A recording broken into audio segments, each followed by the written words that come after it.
In today's video, I'm going to teach you how to automatically send a Salesforce report to anyone.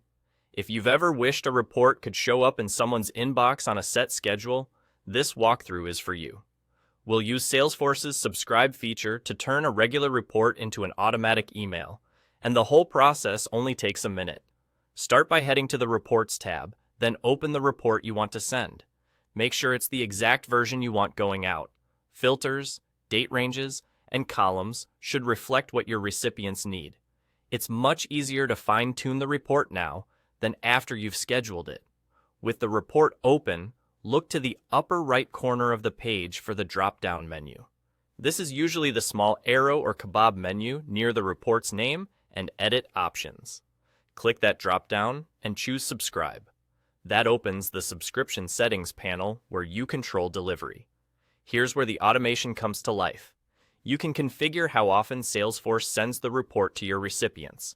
Pick a frequency that matches how the data changes: daily for fast-moving numbers, weekly for regular updates, or monthly for higher-level summaries. Next, set the time of day.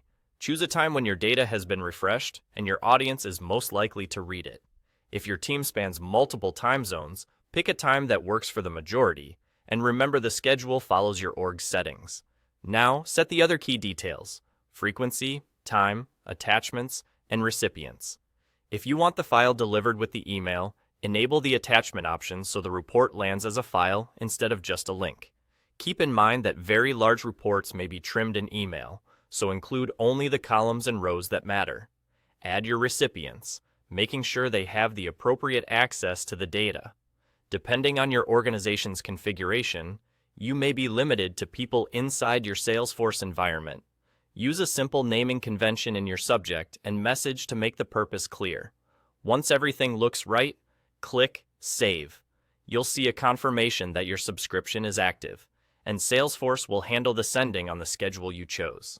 If you ever need to adjust the timing, recipients, or attachment setting, return to the same drop-down, open Subscribe again, and edit or pause it. And that's all it takes. You've turned a standard report into a reliable, automated update, saving you time and keeping stakeholders informed without any manual effort.